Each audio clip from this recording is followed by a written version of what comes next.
जय हिंद। आज के सेशन में हम बात करेंगे स्टैचू ऑफ यूनिटी के बारे में।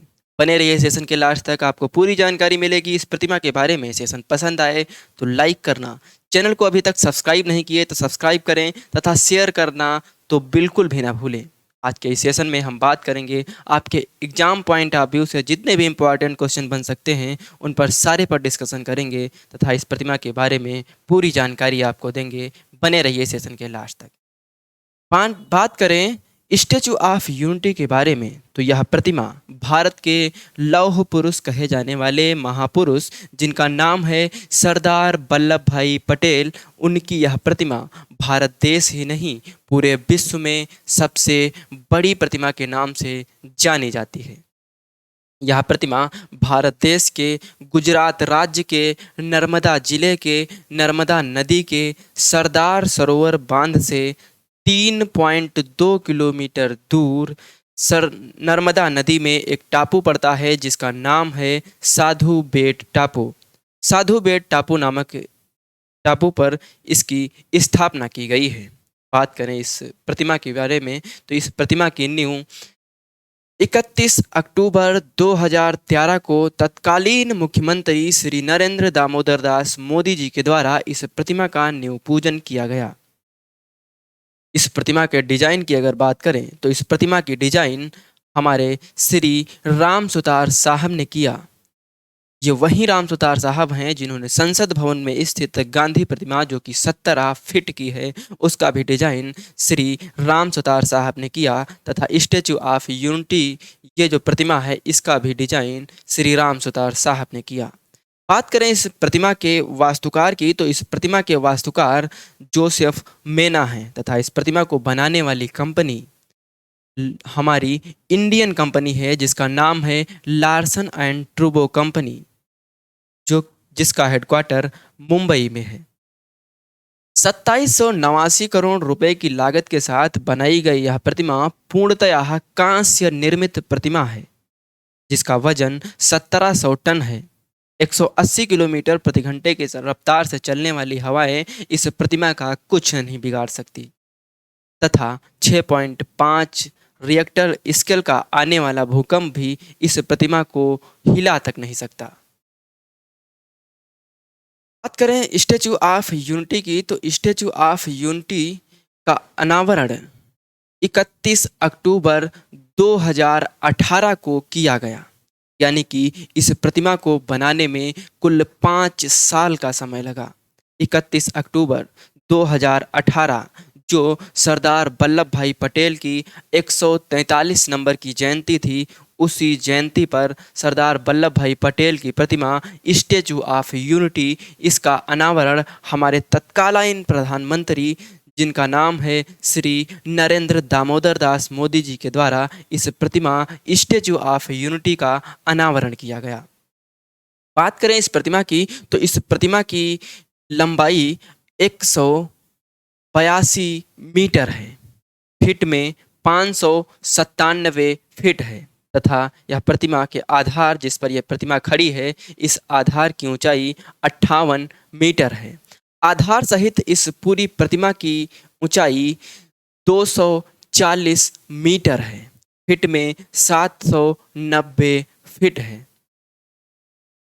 12 किलोमीटर पहले से ही दिखाई पड़ने वाली यह प्रतिमा statue of unity Sardar Vallabh भाई पटेल की यह प्रतिमा भारत ही नहीं पूरे विश्व में सबसे बड़ी प्रतिमा के नाम से जानी जाती है। बात करें सरदार वल्लभ भाई पटेल की तो सरदार वल्लभ भाई पटेल भारत के पहले गृह मंत्री तथा प्रथम उप प्रधानमंत्री के नाम से भी इनको जाना जाता है। सरदार वल्लभ भाई पटेल का जन्म 31 अक्टूबर 1875 ईस्वी को गुजरात के नाडियाड में हुआ था। इनके पिता का नाम झवेर भाई पटेल तथा माता का नाम लाडवा देवी था। सरदार वल्लभ भाई पटेल जो राजनीति और वकालत में मर्मज्ञ थे। इनके जीवन का एक ही लक्ष्य था कि अखंड भारत को बनाए रखना। इन्होंने अपना सारा जीवन भारत को जोड़ने में, अखंड भारत का निर्माण करने में लगा दिया। इस प्रतिमा का नाम स्टैचू ऑफ यूनिटी इसीलिए रखा गया क्योंकि सरदार पटेल अपना सारा जीवन लोगों में एकता भरने, उनमें समानता रखने तथा अखंड भारत को बनाने में अपने जीवन को समर्पित कर दिया। वल्लभ भाई पटेल कहे जाने वाले व्यक्ति सरदार वल्लभ भाई पटेल कहे जाने लगे। ये घटना उस समय की है जब बारदौली सत्याग्रह हुआ था। हुआ कुछ ऐसा था बारदौली सत्याग्रह में कि वहाँ के जो अंग्रेज अधिकारी थे, वहाँ के अंग्रेज अधिकारियों के द्वारा वहाँ बारदौली के जो किसान थे उन पर 30% तक कर बढ़ा दिया गया, टैक्स को बढ़ा दिया गया। जैसे आपके पास 100 रुपये हैं, अगर 30% बढ़ा दिया जाए तो कितना हो जाएगा? 130 हो जाएगा ना। उसी प्रकार वहाँ के जो अंग्रेज अधिकारी थे उन्होंने क्या किया, वहाँ के किसानों पर कर को 30% बढ़ा दिया। ये घटना 1928 की है। वहाँ के किसानों ने अंग्रेजों के सामने गुहार लगाई, लेकिन अंग्रेजों ने किसानों की एक न सुनी। तभी ये सूचना होती है हमारे वल्लभ भाई पटेल को। वल्लभ भाई पटेल की एंट्री होती है और वहाँ के किसानों को इकट्ठा किया, एक यूनियन बनाया और नारा दिया कि कर मत दो। कर मत मत दो के नारे के साथ इन्होंने अपने यूनियन को तैयार किया तथा किसानों को एकजुट किया कि कर ना देने की बात कही और किसानों ने कर ना देने की ठान ली, जिससे अंग्रेज अधिकारियों को बहुत बड़ा धक्का लगा, जिससे अंग्रेज अधिकारियों को वल्लभ भाई पटेल के सामने तथा वहाँ के किसानों के सामने घुटने टेकने पड़े। इसी बात से प्रसन्न होकर बारदौली की महिलाओं ने वल्लभ भाई पटेल को सरदार से संबोधित कर दिए, इनको सरदार की उपाधि दे दी। तभी से हमारे वल्लभ भाई पटेल सरदार वल्लभ भाई पटेल कहे जाने लगे।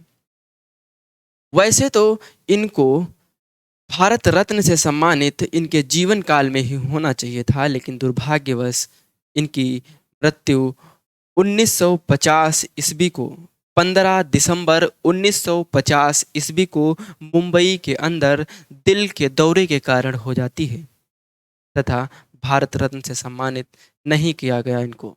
लेकिन मरणोपरांत 41 साल बाद 1991 ईस्वी में सरदार वल्लभ भाई पटेल को मरणोपरांत भारत रत्न से सम्मानित किया गया। जब इनको सम्मानित किया गया तो इनके साथ 3 लोगों को सम्मानित किया गया, जिसमें पहले हमारे सरदार वल्लभ भाई पटेल थे, दूसरे हमारे राजीव गांधी थे, उनको भी मरणोपरांत दिया गया, तीसरे हमारे मोरारजी देसाई थे। इन तीनों लोगों को 1991 ईस्वी में भारत रत्न से सम्मानित किया गया। स्टैचू ऑफ यूनिटी के बारे में यदि आपको पूरी जानकारी डिटेल से हुई हो, सेशन पसंद आया हो तो लाइक करें, चैनल को अभी तक सब्सक्राइब नहीं किया तो सब्सक्राइब करें तथा शेयर करें अपने दोस्तों के साथ। जिस भी ग्रुप से जुड़े हैं सब में शेयर करें, अधिक से अधिक लोगों के पास शेयर करें। शेयर करना तो बिल्कुल भी ना भूलें और अपने सुझाव, अपने जो भी विचार हैं उनको कमेंट सेक्शन में देना तो बिल्कुल भी ना भूलें। आज का सेशन यहीं तक, बात करेंगे अगले टॉपिक की अगले सेशन में। स्वस्थ रहिए, मस्त रहिए, मुस्कुराते रहिए। धन्यवाद।